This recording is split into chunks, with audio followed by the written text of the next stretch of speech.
Aux États-Unis, un pick-up a foncé délibérément sur une foule lors d'une parade de Noël dans le Wisconsin. Il y aurait plusieurs morts et une vingtaine de blessés. Nostalgique de Pinochet, José Antonio Kast remporte le premier tour de la présidentielle au Chili. Il affrontera le 19 décembre Gabriel Boric, le candidat de la gauche. Des policiers et des gendarmes supplémentaires envoyés en Guadeloupe. L'île française est le théâtre de violences liées au pass sanitaire. Reportage sur les bombes non explosées en Syrie, des engins qui menacent tous les jours la vie des civils. Une voiture a percuté dimanche une foule rassemblée pour une parade de Noël à Waukesha, dans le Wisconsin aux États-Unis. Selon les autorités, il y aurait une vingtaine de blessés et plusieurs morts, sans qu'un bilan plus précis n'ait été communiqué pour l'instant. Parmi les blessés figureraient des enfants. Selon des témoins, le 4x4 a fait irruption dans la parade derrière un groupe de musiciens scolaires qui défilaient. La police essaie de comprendre les circonstances et le caractère de ce drame. Vendredi, Kyle Rittenhouse a été acquitté à son procès après avoir abattu l'an dernier 2 hommes lors d'émeutes à Kenosha, ville voisine de 80 km. Le représentant de l'extrême droite, José Antonio Kast, et le candidat de la gauche, Gabriel Boric, se sont qualifiés pour le second tour de l'élection présidentielle au Chili. Kast, ultra-conservateur et nostalgique de la dictature d'Augusto Pinochet, a remporté le premier tour et est en tête des sondages pour la victoire finale. Il a basé sa campagne sur la sécurité, la lutte contre l'immigration et les valeurs chrétiennes. Nous allons travailler pour rétablir la paix, l'ordre, le progrès et notre liberté. À partir d'aujourd'hui, chaque femme qui ne peut pas rentrer tranquillement chez elle à cause de la criminalité et du harcèlement a l'espoir de vivre en paix. Gabriel Boric, ancien leader étudiant, est diamétralement opposé à Kast. Son programme économique est centré sur le développement de l'État-providence dans l'un des pays les plus inégalitaires d'Amérique latine. Un contexte social dont les 2 grands partis de centre-gauche et centre-droit, au pouvoir sans discontinuer depuis la fin de la dictature, sont accusés d'être responsables. En 2019, sous la pression de gigantesques manifestations, le président actuel, le milliardaire Sébastien Piñera, avait été obligé de lancer un processus de révision de la Constitution, une loi organique inchangée depuis l'ère Pinochet. Une victoire de José Antonio Kast en décembre pourrait largement remettre en cause ce processus. La famille Rahal, en Syrie. Une autre famille dont la vie a été changée pour toujours par la guerre. Une bombe non explosée et trouvée dans un champ a coûté la vie à 2 des enfants de Mahmoud. Les 2 autres ont été gravement blessés. Le père n'était pas là. Les enfants ont commencé à jouer avec le curieux engin. Mariam raconte que son petit frère et elle ont été soufflés à plusieurs mètres par l'explosion.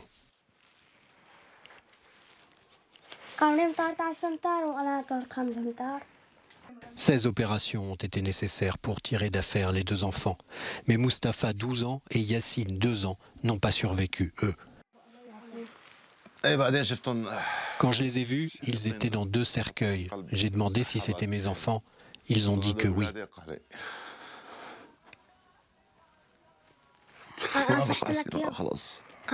Alors je t'ai appelé, j'ai dit « Papa ».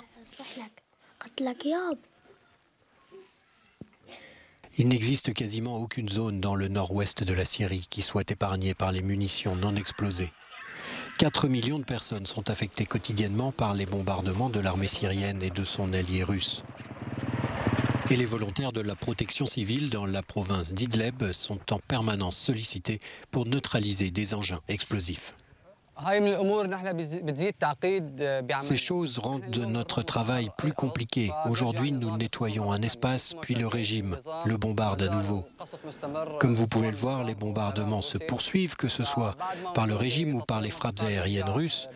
Donc après avoir nettoyé une zone, nous revenons et la retrouvons contaminée à nouveau par ces bombardements. Jusqu'à présent, les équipes d'enlèvement des munitions se sont débarrassées de plus de 2700 engins de différents types, dont la plupart étaient des mines.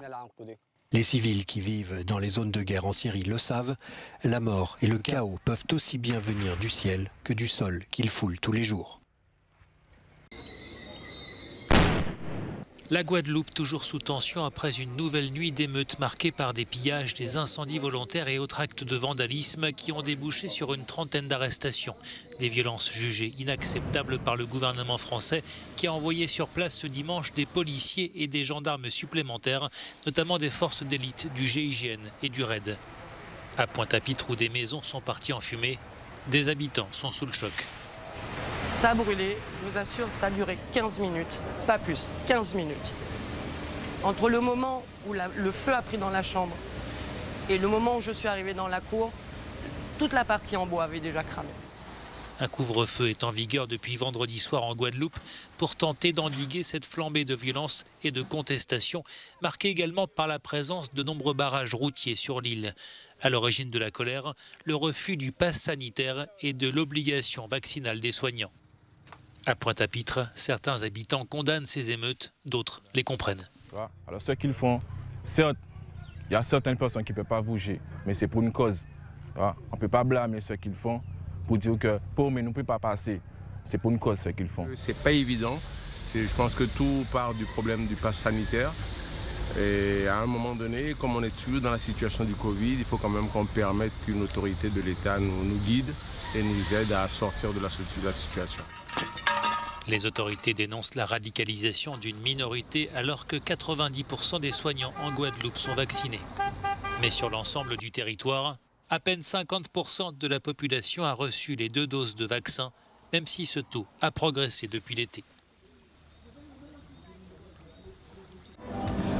La police a dû recourir aux canons à eau et au gaz lacrymogène pour disperser une manifestation contre les mesures anti-Covid à Bruxelles. Comme dans d'autres pays européens, les manifestants les plus violents étaient venus des rangs de l'extrême droite. Selon la police, 35 000 personnes se sont retrouvées dans ce quartier européen de la capitale belge. Même motif de protestation à Rotterdam, où vendredi soir, une manifestation avait aussi dégénéré et donné aux Pays-Bas une première nuit de violence.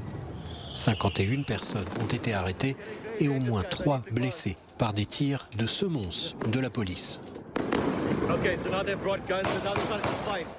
Avant qu'un policier ne sorte son arme et ne tire, et même ne tire en visant une cible, il faut vraiment que quelque chose se passe. Mes hommes étaient alors vraiment dans une situation difficile, et vraiment dans la situation où vous ne pouvez plus vous en sortir qu'en utilisant ce dernier remède. Cela décrit bien la situation de la nuit dernière. À La Haye, dans la nuit de samedi à dimanche, des actes de vandalisme et des heurts avec la police ont aussi été enregistrés. 19 personnes ont été arrêtées. À l'instar d'autres pays européens, les Pays-Bas ont réintroduit la semaine dernière un confinement partiel et imposé de nouveaux horaires de fermeture aux bars et restaurants. Pas de changement à la tête de l'État en Bulgarie où le président sortant Rumen Radev a été réélu ce dimanche avec plus de 60% des voix selon plusieurs instituts de sondage. Arrivé au pouvoir en 2017, cet ancien pilote de chasse et ex-chef des forces armées entend continuer son entreprise de transformation de la Bulgarie et notamment la lutte contre la corruption.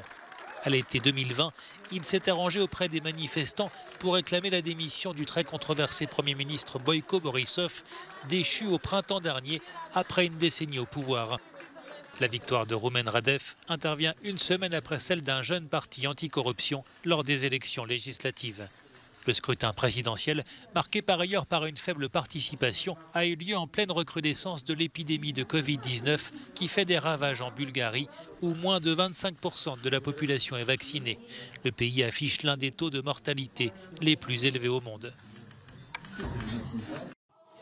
Des nouvelles rassurantes de Peng Shuai. Après avoir mystérieusement disparu depuis le début du mois, la joueuse de tennis chinoise s'est entretenue dimanche par visioconférence avec le président du CIO, Thomas Bach.